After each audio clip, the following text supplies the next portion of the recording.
All right, well, we're going to get started today with our connects.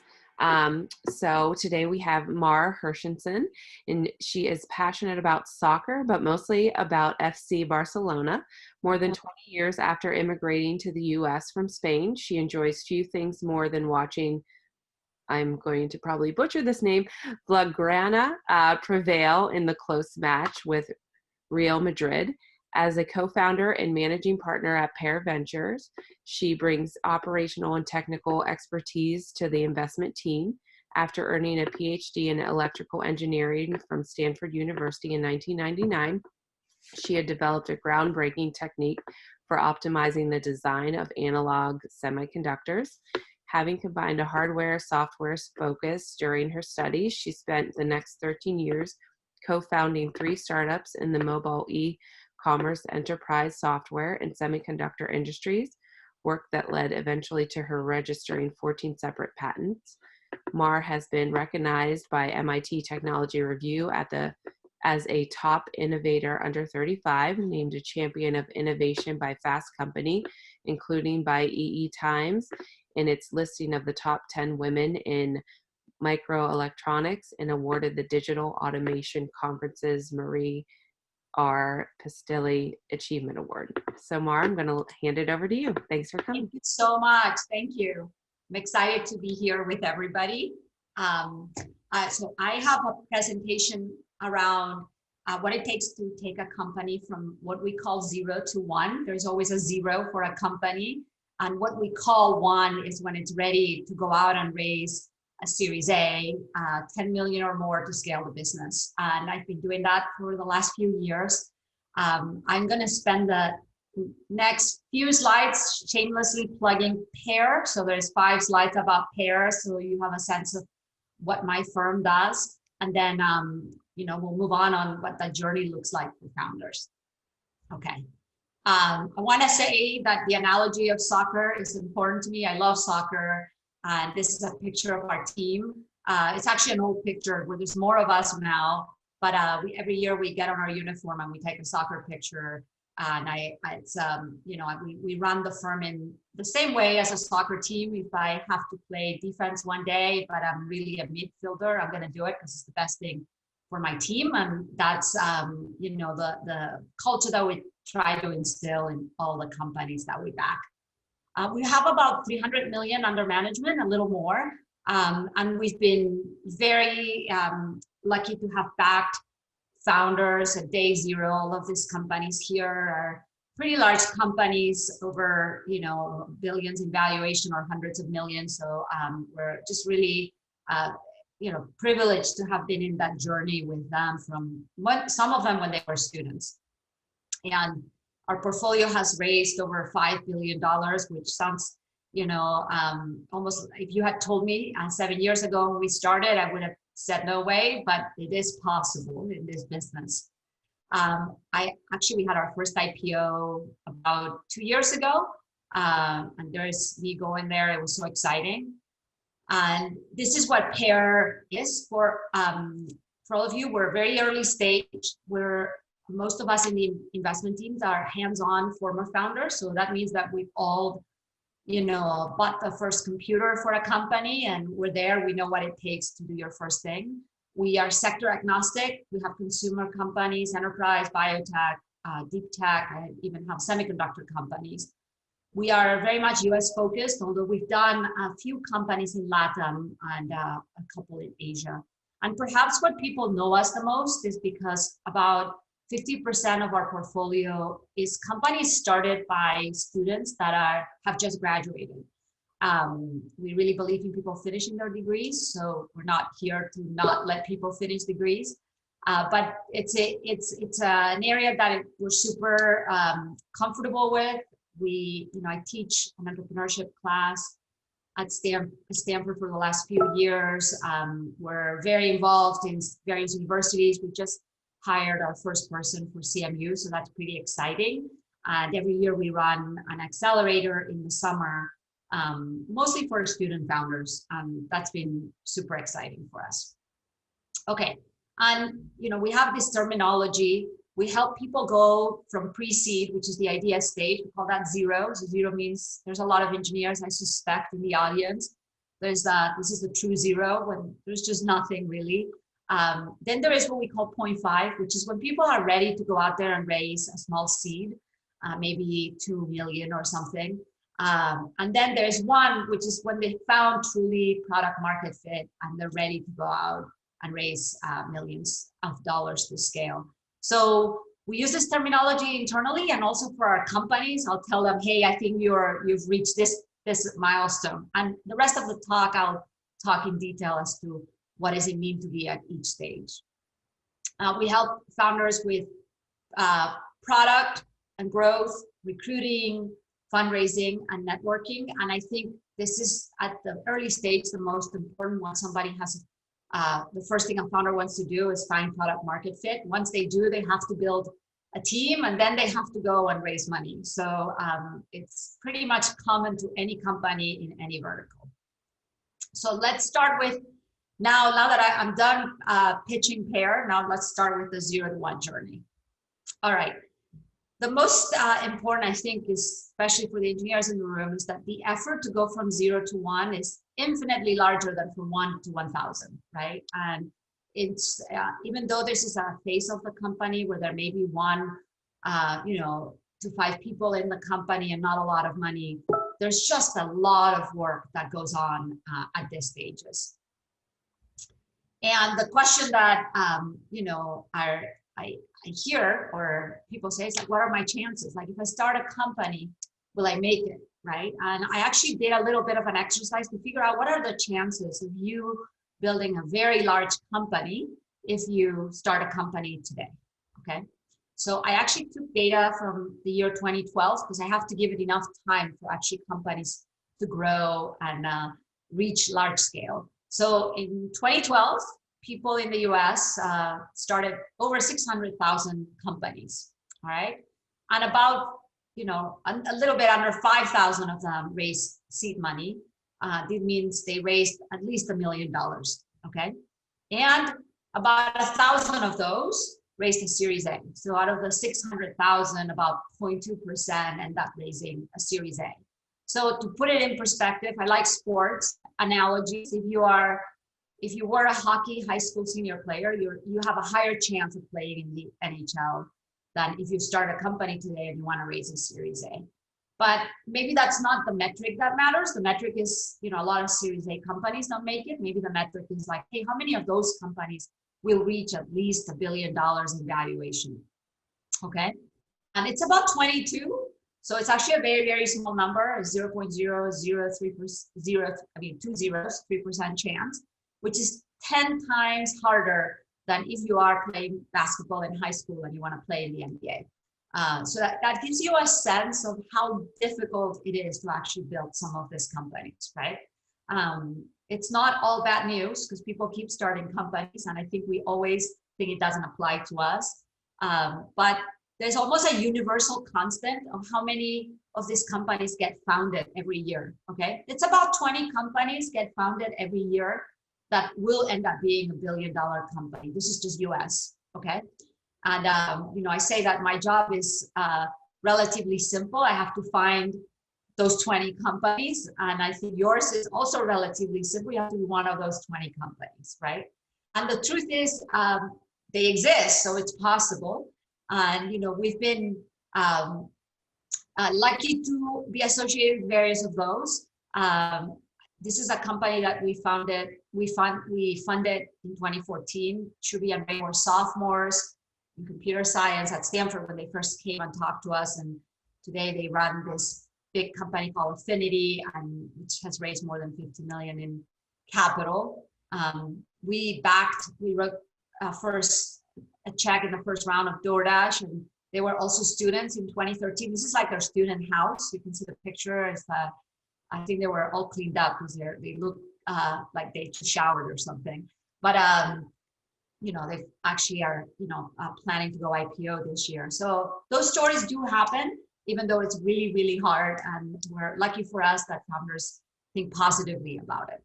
Okay, so what does that journey of those people that I just showed in the picture look like?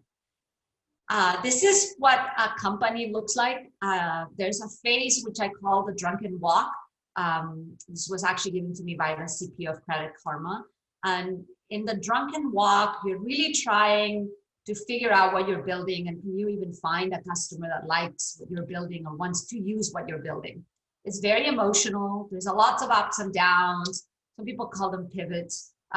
It's just, you know, you're not, your idea of what the right product is not quite what the customer wants or what the opportunity is. So there's a lot of that. Once you find somebody that likes your product, then you spend some time, you know, trying to, you know, figure out how to build an engine for selling it. And once you do that, you get into hyper growth and scale. But the first part is really hard. I suspect some of you are currently in the drunken walk, and I would say don't despair. It's usual and it happens in many companies. Okay. And our goal, like I said, is to help folks go through that. I will define now in detail what each of these things mean. So 0 will mean there's no product, no customers, but you have an idea that is going after a large market, okay? Or at least you have the ambition to build a large company. 0.5 is when you build something and at least you have one customer, okay, that loves your product. So it's not just likes your product, but they really have to be like, wow, I cannot live without this product, okay? And 1 is when you can tell me, hey, I know exactly how I'm going to get my next 10 customers, my next 50, and my next 100, okay? And those are different stages of companies. You can't really skip 1. It's really hard to scale if you don't have a product that people don't love, right? It's just really hard. It costs you a lot of money and eventually people leave. Okay.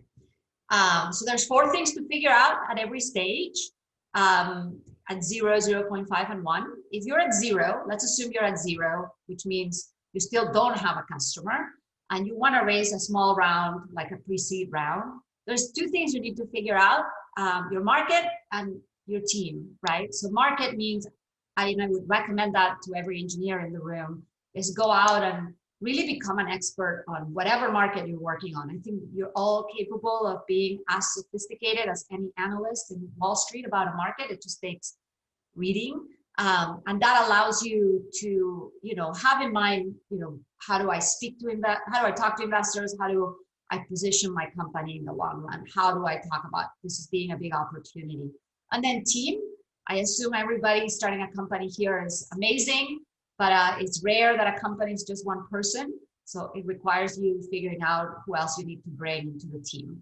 But if you're a good team and you have the ambition of building something in a big market, I believe it's relatively easy to raise pre-seed or friends and family round or angel round, a small round. Once you have a product and you're able to get what I call an engaged user, which is somebody that really likes your product, then you probably are ready to go raise your seed round. And you still need a market and a team, but in addition, you're needed this love. And finally, when you are able to sell the product, you're ready for Series A. So these 4 things are really important. The most common mistake that I see with people is that they forget about market early on. It's just not important because angels don't really care about market, or it's not their priority. And when they get to talk to venture folks, even if the company is great and they're making money, they find it hard to raise venture money. And that's because us people in venture really care about those big markets. Okay, so let's go and try to understand what market is. I think it's critical to explain why you are a 10 billion market company. That means that at least you can generate $1 billion in revenue, okay? And you have to do that in a bottoms-up fashion. It's not enough to go get a report in industry and say, I'm gonna take some percentage of that market. You need to explain it to yourself, to investors, and potentially to your own employees in a bottoms-up fashion. And I would tell you, and this is very important, that companies with large market, great teams, and no traction can raise large seeds, but companies with great traction, great teams, and small markets cannot raise big venture rounds. So it's the most important thing you guys should, at least keep in mind as you're building the company. And I have a couple of examples of things that are like, rounds that are completely crazy. These are all seed rounds, but, two founders that start a company called Gixo, lead founders, they raise 4 million seed, and there's no traction at all. Just market is big. These are great founders. And same, Neuro raised 92 million as a seed round. There's nothing that was built, but the founders are great, and you couldn't find better people to start self-driving car company. So this happens, right? But it wouldn't happen if the market was not big or the founders were not super founders. Okay, so I'm gonna walk you through an example on how to talk to investors about market. Sometimes I get the same idea, the same company pitched in different ways. And one way would result in an investment and the other one would not result in an investment. So I'll go through the example. This is actually a company that exists. It's not Chime, the fintech company, but Chime.me. And this company, what it does, it generates leads for real estate brokers, okay? It creates leads. So if you're a real estate broker, you really need to figure out who's selling their house. So these guys tell you. Okay, so Chime comes to see Pear and they tell me, hey, we're selling this SaaS tool. It's we charge $5 per month per broker. There's 2 million real estate brokers in the US. And if you multiply that times 12, times 2, it's about 120 million revenue, right? And I look at it, I'm like, wow, they have to have the whole market. And then I need an X multiple to get to a $1 billion valuation. An X multiple is very big, and getting 100% of a market is almost impossible, right? So I would say, that's not a great market. And I would tell that to the founder, listen, this is not gonna result in a big enough company. So the founder goes back, he comes or she comes 3 months later and tells me, well, Mar, I figured it out. I'm actually now, instead of charging $5, I'm charging $50 a month, right? And if I do that, my total revenue will be 1.2 billion. And then I'm like, okay, well, this could be a bigger company, right? But then I'm gonna have a lot of questions. Is $50 per month, something that people are willing to pay? And if you're charging that much, how much does it cost you to acquire the broker? Or are you spending too much money acquiring that broker? So I'm gonna dig in and figure out if those numbers are, if the numbers actually make sense, right? It's not enough to just guess that that's the number you have to charge. To get to a big market, I will double tap on those numbers to figure it out. But maybe, you've become, the founder is really ambitious, and instead of coming with this, she comes to me with like, actually, I'm not gonna sell SaaS. I'm actually going to build a marketplace where people transact. And I am going, to reach, I'm only gonna need 10% of the total brokers in the US to be in my platform. I think they'll transact this many billion in my platform. I'll charge some commission and my revenue will be this big, right? And, at least I'm thinking, okay, well, this person is thinking, okay, how can the company generate more revenue, in the future? So maybe the same product pitched or positioned in a different way with different pricing or different vision strategy results in a different size market, which results in investment or not investment. And I think a little bit of this is subtle, but it's important for you guys to know. Okay, go to team. So team is obviously really important. I think people take a lot of shortcuts on team, sometimes because, they're so in need of hiring somebody, right? That's like, I just need to hire somebody to build XYZ. Or sometimes you don't have enough money, or you're not willing to give somebody enough stock. But building your team is so critical as you are, going on and then raising your seed round. Not only your company's performance is determined by team, but you will be judged by the people you attract and you're able to hire, right? So if you're not able to hire great people, that's a negative point against you. So my advice is don't do any shortcuts on team, because they always come to bite you. All about these companies is all about people at the end of the day. And it's critical for you to fill in the weaknesses in your team. So it requires a little bit of self-reflection. I've done, you know, I have this concept of what I call a minimum viable team. It could be one person. Maybe you are an amazing engineer, like I think Kiran spoke. He's a master's in AI. Maybe he's also a great salesperson, and he's a great fundraiser. So maybe he doesn't need any co-founders, right? But maybe Kiran really just wants to do AI, and he doesn't, you know, he's never sold anything in his life, and he wants to have somebody to join him in that journey. I think being aware of what you need is super critical, and people that are aware and that hire better people than them in the things that they don't know turn out to be very successful. And just so you know, recruiting is a total sales job. So you need to pitch why somebody should join you. You need to have a pipeline. And it's your first challenge as a CEO founder is to build a team around you. So just so you know that it requires a lot of time, and just with any sales, it's a numbers game. The more leads, the more people you talk to, the higher chance of closing, right? Closing an account or closing a candidate. And you know, sometimes people will tell me, I can't hire anybody. I'm like, well, have you talked to people? So you really need to run it like, you know, like sales, and even get a CRM to write the process. Okay, let's talk about traction. I know people really care about this. So let's assume that you raised a little pre-seed round from your friends or from angels or from Pear or from somebody. And now you're like, hey, what do I need to get to a seed round? That 0 to 0.5 transition. And then I'm going to answer, what does it take to go from 0.5 to 1? Okay, so let's start with the 0 to 0.5. What does it take? Okay. So we're gonna, for some reason, I can't show my mouse. I'm going to do something with Keynote, but this is the point where you're getting out of this drunken walk. So you have to be able to get out of the drunken walk. Okay. And I think this is actually really interesting. And at this stage, from 0 to 0.5, we are not looking for quantity, we're looking for quality, okay? So let's assume you have a consumer subscription business.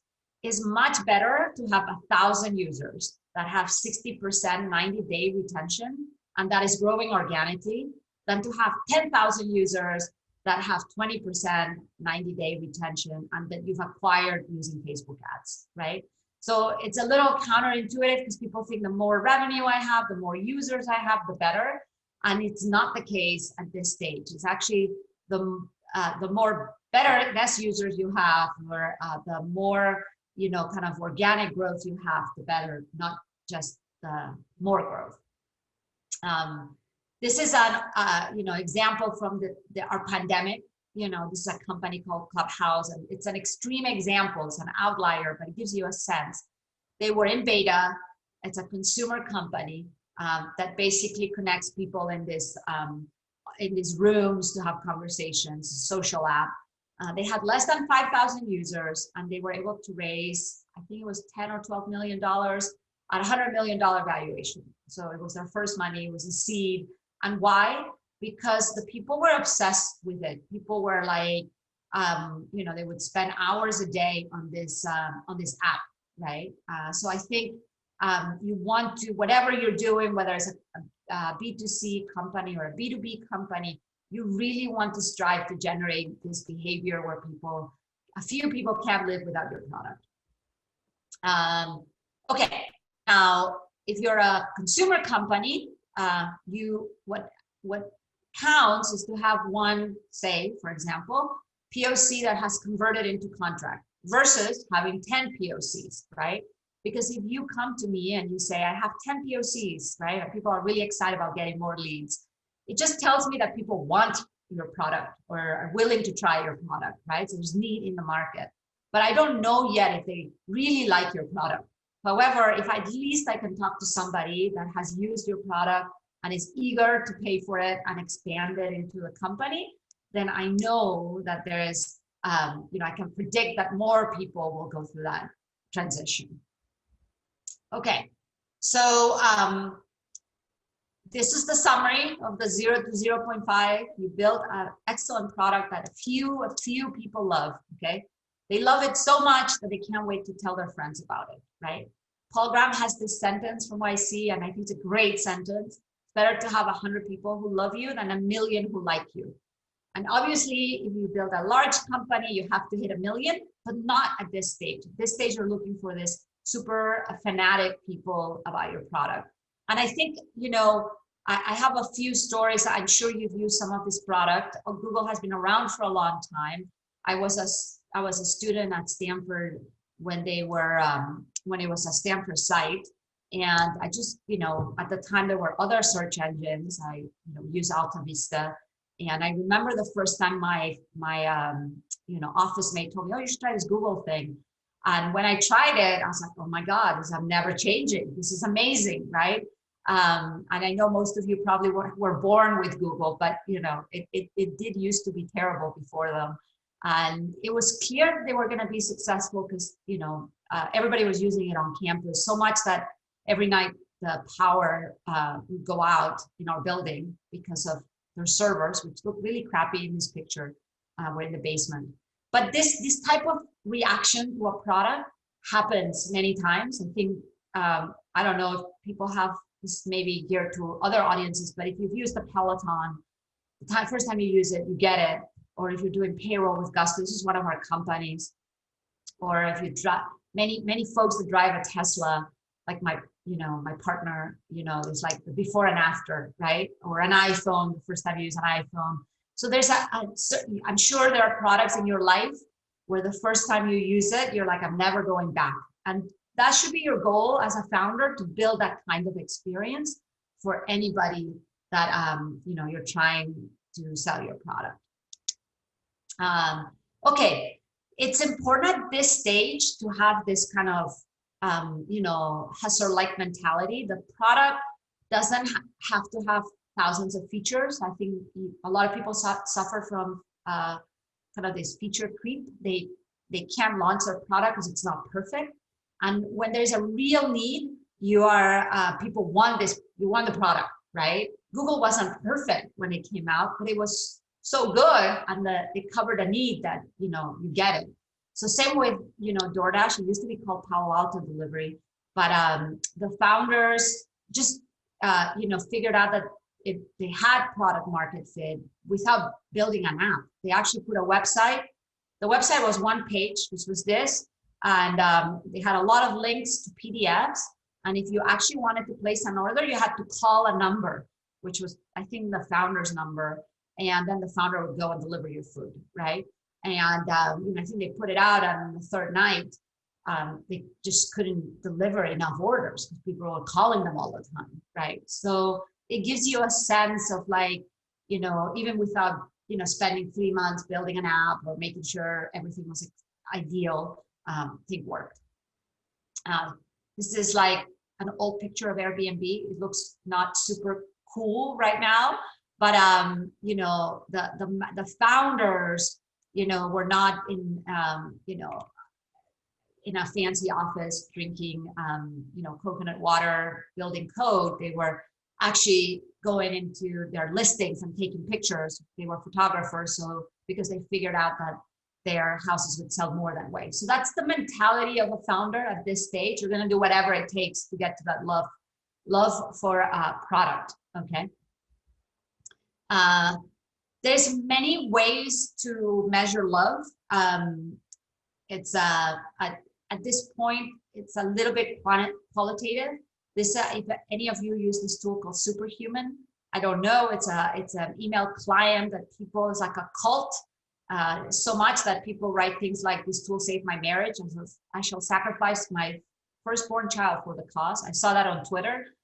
I was like, wow, that's how much people like that product. And the company obviously is doing really good, because once you get there, you made it basically. But that's the sort of behavior you want to reach. Josh Ellman, who's the head of product at Robinhood and used to be at Greylock, had this concept of a super fan. And a super fan is somebody that just uses your product all the time. It's important for you when you build a product to figure out who is a super fan. So in consumer, it could be something who's in your app all the time. In a B2B, it's the person in a company that just likes your product so much that tells everybody. And you want to really nurture the super fans. Those are super important people at this stage of the company. Okay, so in summary, in this pre-seed to seed stage, you're going to be in that kind of drunken walk, and you have to have this experiment mentality. So you have a hypothesis, you test it, you measure it, and then you go back, you iterate and you iterate, okay, until you hit love. Basically, you have to be very scrappy, move really fast. There is you have to ignore also fake signals. I think there's a lot of information around us, so just focus on your company. It's not about how many employees you have, how much money you raise, whether you're in speaking engagements. Nothing matters. Only whether people like your product. And I would remind you to keep market in mind. Okay, so this is my next part of the talk is once you've raised your seed round, which is something around 2 to 4 million, let's say, what does it take to get to a Series A? And if you want, I think Allison wanted me to see if there were any questions. So I'm happy to stop for 10 seconds, see if there's any questions. There aren't any in chat, but if anybody has any questions, please let us know.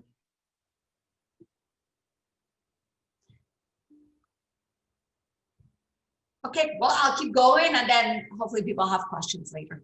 Okay, so let's go to the next stage. So you're at a seed round and then you want to go and raise money. What does it take? So we got to get to the hyper growth stage and really figure out that product market fit. Okay.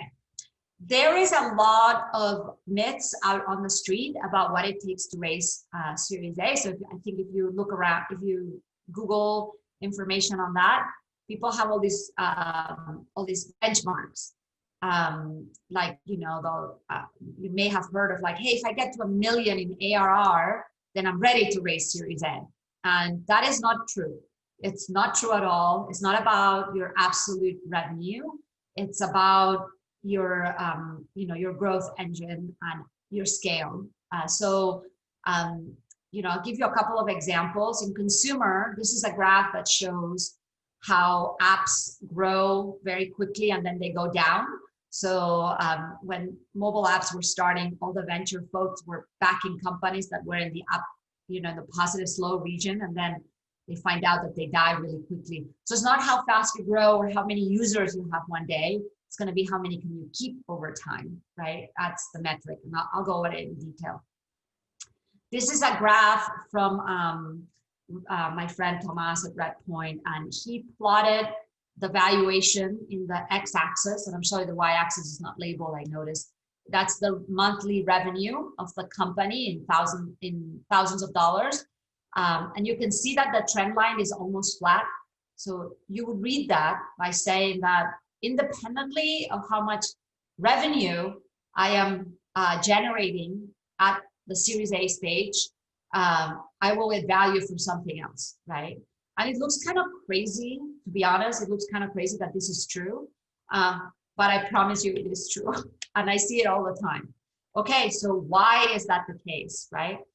And the reason is that venture people do not look at your current numbers. They're looking at what will be your next number. So they're trying to predict your future success. And in order to predict your future success, you need to look almost like at the derivative or the second order derivative of your growth, right? You want to figure out first, are the users like you so much they will never leave you, right? Because it's so hard to get a user. You don't want them to be your customer for a year and then lose them, right? So retention is a really important metric in many, most companies. So how many new users you have per month, how many leave you, and how many come back, right?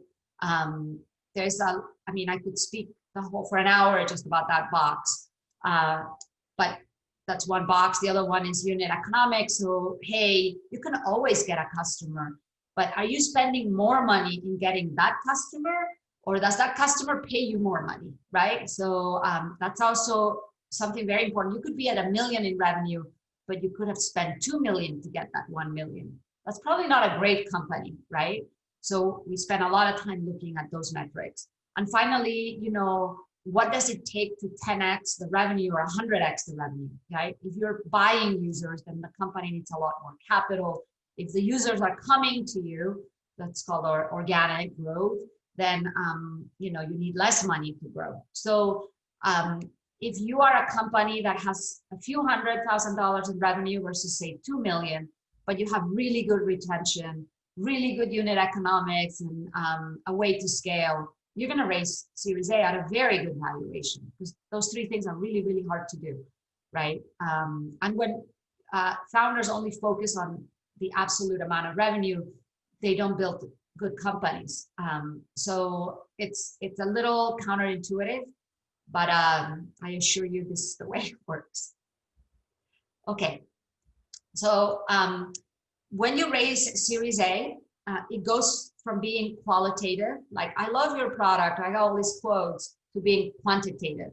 So you need to have data that shows that your users really like your product and are sticking with you. Okay, so there's a, you know, the CEO Superhuman. If you're going to read anything, this is a great blog post for anybody that's trying to build a company. It actually speaks about how do you measure engagement or love or whatnot. You need a minimum sample size of 100 for it to be meaningful. But let's assume you have 100 customers. You ask them, how would you feel if you could no longer use my product? Okay, disappointed, somewhat disappointed, not disappointed, right? No longer use it, and you want to have 40% at least on your on A. This is not a scientific number. He came up with this number. There's, you know, definitely not for an academic paper. It's just an order, just rough estimate. You're at 39, you're probably fine. But the idea is you really have to get to that point, right? If you are a CEO, you really want to measure your retention as well. I would recommend, if you're not familiar with what this graph is, it's called this cohort graph. Is actually, you should become an expert and take the effort to build it and look at it every Monday when you start your week, or whenever you feel like you have time to really figure out what the business is. You read it very easily. The columns are the months after somebody becomes a customer, and the rows are, you know, the number, the customers that started in a given month, right? So when you look at it, at this, I can look at the first column and say, oh, the number of new users is growing or not growing. And I can see when I look at a given row, how, you know, oh, if I get 100 customers in January at the first row, I'm only going to keep 12 in month 9. That's not great. But I can maybe see that, hey, this company is doing great, because the first cohort in month 2, they were at 21% retention, but now they're at 40%. So these guys have been iterating in their product, and it's getting better, right? And you, as a CEO, want to have that in mind, because it gives you a sense of how your company is doing as you're releasing new iterations or you're optimizing your product. Okay. I love this chart because it shows how important retention is. This is retention for mobile apps on the Android store. And the red line is the top 10 apps. So if you're a top 10 app, you're retaining people at 60% after 90 days. I had a student once say, well, so if I hit 60% retention, does that mean I'm going to be a top 10 app? I don't know, maybe. But, you know, it's not meant to be read that way. It's just meant to be like, hey, if you're going to stay in somebody's phone forever, people are using you all the time. Sorry for it's a little blurry.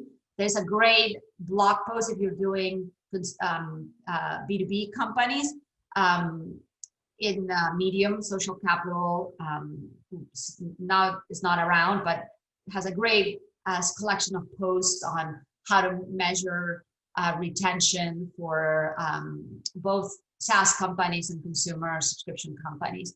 But basically the way you read this is the following. The green is new revenue that you bring, and the red is revenue that leaves you, right?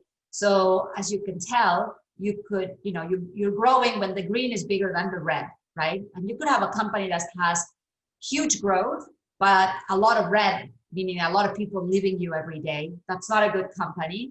And you can have a company that has the same growth, not a lot of green, but also not a lot of red. And there's a metric called quick ratio, which is explained here. It doesn't really matter. You can read about it. But the point is, like, we will measure what the ratio of green to red is. And if it's not big enough, then we're likely not to invest, because we know that people don't like your product and they're leaving, right? So even if you have a lot of revenue. Okay, so there is a lot of ways to measure. It's not only quick ratio or retention. There's a lot of ways that you can measure if people are keeping up with your product. I have some of them here, but pick a few that you like and track them. They're typically very correlated. Okay, the next thing that the Series A folks are looking for is what I call an efficient growth engine. So that means that not only people are staying in your product once they try it, but actually you can get them and you can get these customers very cheaply. So what does it mean? You get them without spending too much money. Really like this picture. It identifies venture, my business, but there are 4 types of companies. One, in the x-axis is, are you making money or are you losing money? And in the y-axis, are you growing slow or are you growing fast? Obviously, if you're not making money and you're not growing, you're going to die. So we don't want those companies. If you're making money but you're not growing, is what we call breadwinner or lifestyle companies, which are fine and a great way to build companies, but not appropriate for venture. And then there is the companies that are high growth. We can lose money. And most of us in venture are in rockets, people that lose money but grow fast. But it's a kind of a special rocket, because we know that if we have to, we can put them into the magic quarter, which is where you're still making money. Okay. And this is the subtlety of venture. You need to be able to build rockets in the second quadrant that go to the first quadrant if needed. Okay. Actually, I'm gonna skip this. Well, I'll go this one. Let me maybe tell you, I know this graph looks a little complicated. The red is number of new users in a company, and green is how much it costs me to acquire one user, okay? So when I get companies that come to my office, they typically say, hey, it costs me, let's say $50 to get a customer. And, but I know that as soon as I build this product, that number is gonna go down to 10. And typically it doesn't work that way. The more customers you wanna buy, the more expensive they become. It's very rare that it's not the case. And if you do the math, you multiply more users times more money to get them, you end up with companies that have this huge marketing spend. And that's why when we look at companies, we're really looking at those CAC the cost of acquiring a customer. And more importantly, we look at the source of where a customer is coming from. So in this graph, green meant the customer just came to me, and I don't know why the legend is not here, but anyways, and blue meant the user, I paid for that user. So if the percentage of users that are coming or that I'm getting, is actually, and I'm getting them to come to me, I'm not buying them, grows over time, that's a really great signal, right? Because it means it doesn't matter how expensive my CAC is, because people are coming to me. And if a company figures that out, then, they are very good targets for scaling. Okay, have a couple of more charts on that. This is, to give you, this is actually from Bessemer. They have a bunch of benchmarks. This was for consumer companies. They have a bunch of benchmarks of what it takes for a company to get to Series A. I highlight the first one, which is called resting growth rate. So that means you turn off all your marketing, you turn it off, okay? And the question is, are you still growing or not, right? And if you're still growing, which is very hard to grow without marketing, that's a great signal for a Series A company, and you have a great likelihood getting backed.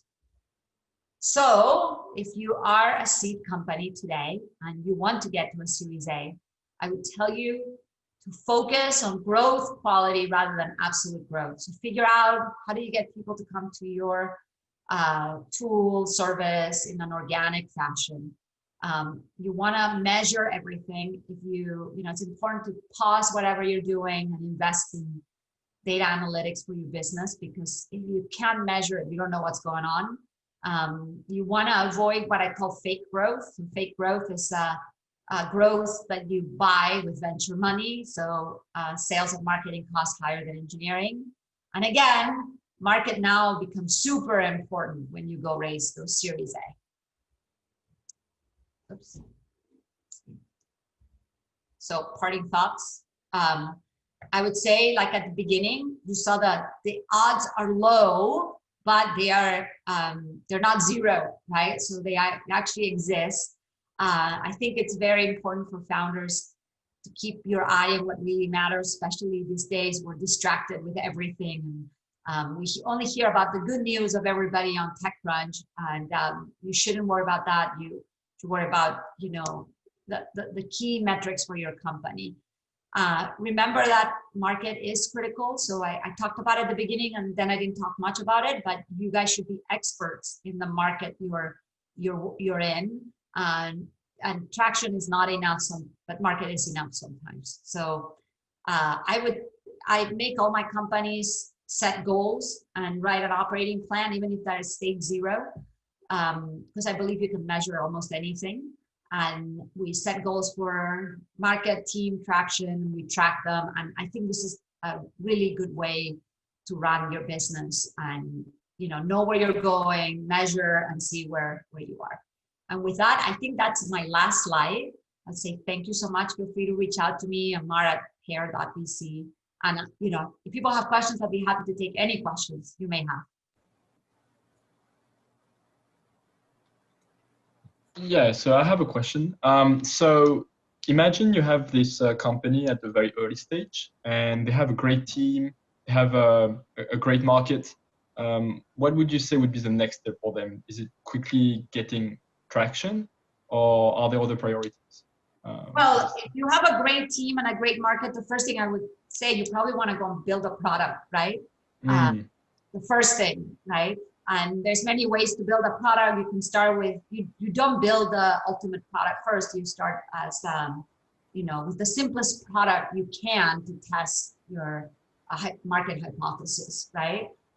Sometimes that's a concierge service or a simple website like DoorDash. Sometimes you have to actually, if you're building, software to manage your cloud infrastructure, you actually have to go and write some code, right? So it really depends, but that's the first step.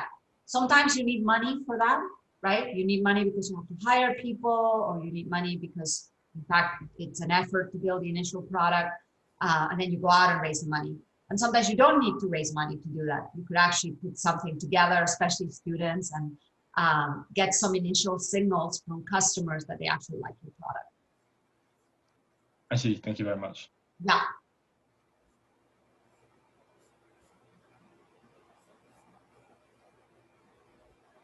Marv, this is Dave Mawhinney. More of a comment than a question. I absolutely love this presentation. It was spot on, great examples, simple to understand, and I promise I'll be referencing this presentation to so many of our entrepreneurs that are going from 0 to 0.5 to 1. Excellent advice. Thank you so much.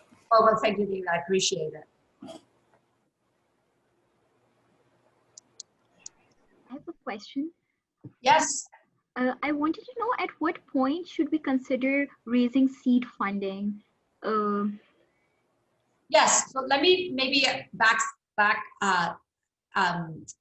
You raise money because two reasons. Okay. One, because you want to scale, right? You found something that it's working, and you're like, I want to be the #1 company in the world. I want to go public.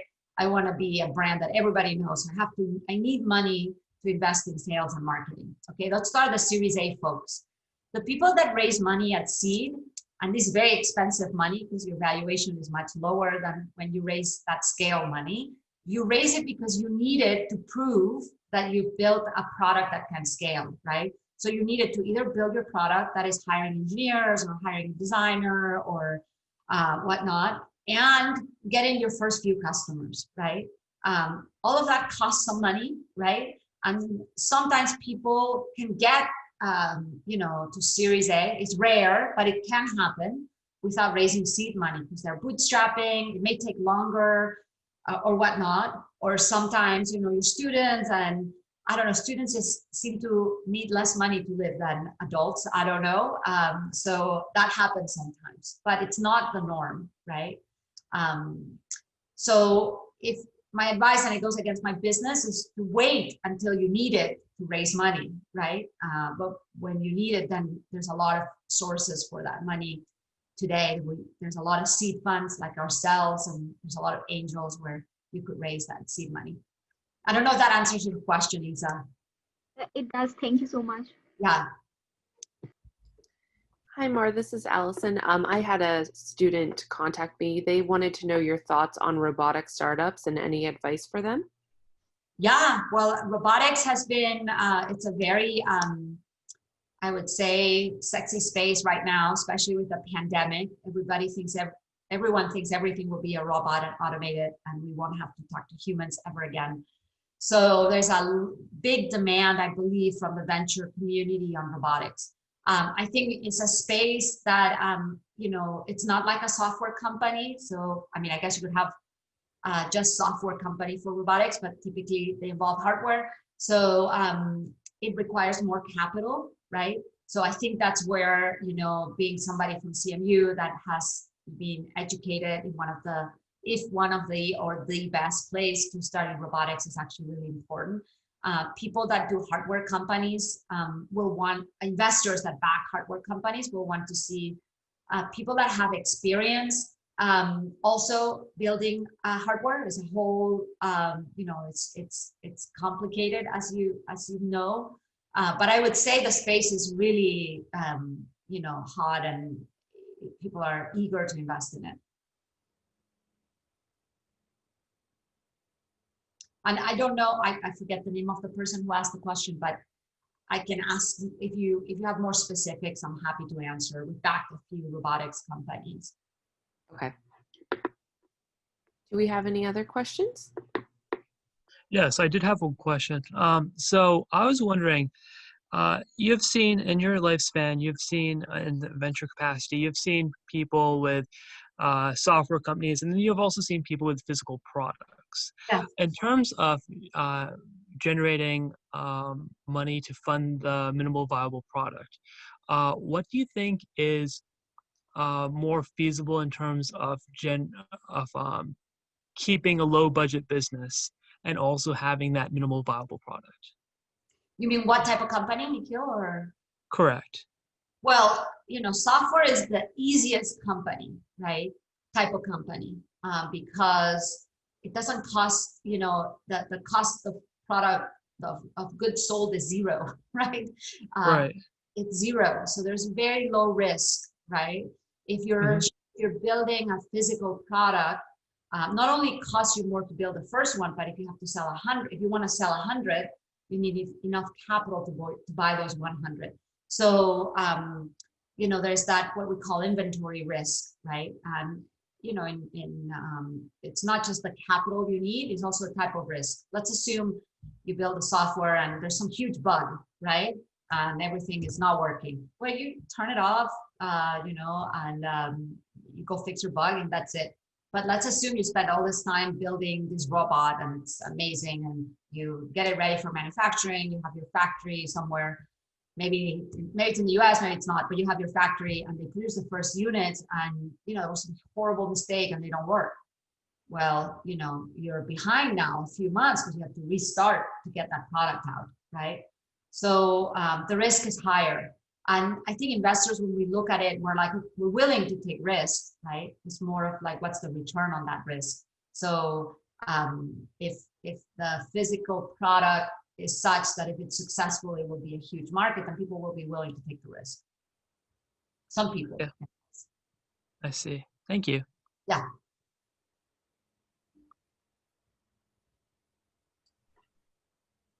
And we have time for one more question. Are there any other questions today? Okay. All right. Well, Mar, thank you again for leading this today. It was great.